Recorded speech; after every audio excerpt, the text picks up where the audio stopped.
সময়ের সঙ্গে সঙ্গে তাল মিলিয়ে বেড়ে চলেছে প্রমোটার রাজ। প্রকাশ্যে প্রশাসনকে বুড়ো আঙুল দেখিয়েই ভরাট হচ্ছে বিঘার পর বিঘা জলাজমি।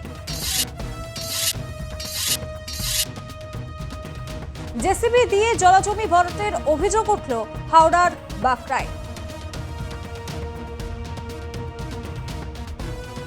স্থানীয় বাসিন্দাদের অভিযোগ, হাওড়ার বাঁকড়া ১ নম্বর পঞ্চায়েতের কবরপাড়া এবং ২ নম্বর পঞ্চায়েতের খাপাড়া মিলে কয়েক বিঘা জলাজমি ভরাটের কাজ চলছে, কিন্তু কার নির্দেশে এই কাজ চলছে জানেন না কেউই।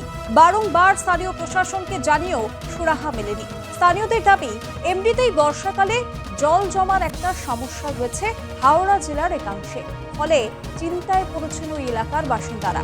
গোটা বিষয়ে বাঁকড়া ১ নম্বর পঞ্চায়েত প্রধান আক্তার হোসেন মোল্লাকে প্রশ্ন করা হলে তিনি বলছেন তাকে নাকি কোনো কিছু না জানিয়েই এই কাজ চলছে এবং এই ঘটনার পেছনে কার হাত রয়েছে জানেন না তিনিও।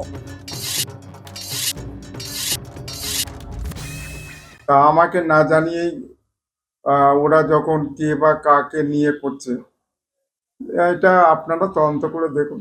দেখুন, ওইখানে যে ভরাট হচ্ছে, আমি একটা প্রধান হিসাবে বলতে চাই যে আমার ওইখানে যখন উঁচু হয়ে যাবে তখন আমার এলাকা সম্পূর্ণভাবে ডুবে যাবে, এটা আমি ফিল করছি।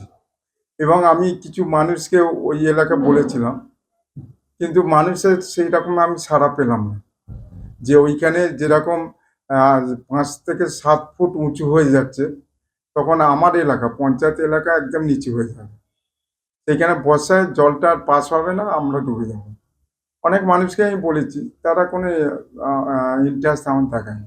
মুখ্যমন্ত্রী মমতা বন্দ্যোপাধ্যায়ের জল ভরো একটি গুরুত্বপূর্ণ জল সংরক্ষণ অভিযান, যা ২০১৪ সাল থেকে রাজ্য জুড়ে পুকুর সংস্কার এবং জল সংরক্ষণের সচেতনতা বাড়াতে শুরু হয়েছিল, যার লক্ষ্য বৃষ্টির জল ধরে রেখে জলস্তর বৃদ্ধি এবং স্থানীয়দের জলের চাহিদা পূরণ করা।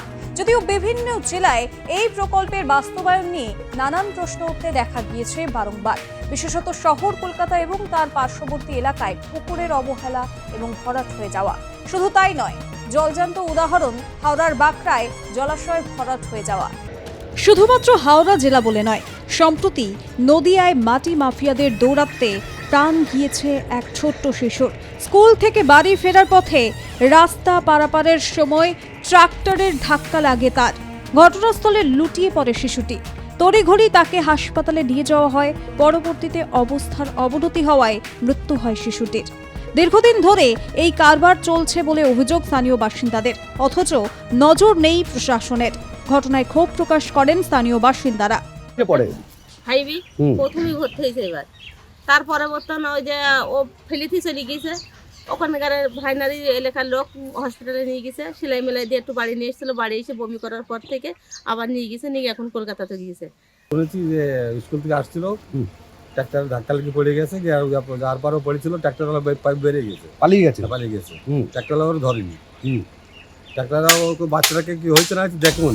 যেভাবে আইনের চোখে ফাঁকি দিয়ে প্রকাশ্যে জলাজমি ভরাট করা হচ্ছে, এই ঘটনায় জমি মাফিয়াদের কাছে রাজ্য প্রশাসন এবং জেলা প্রশাসন দুটোই নতমস্তক হয়ে গেছে বলে মনে করছেন রাজনৈতিক মহলের একাংশ।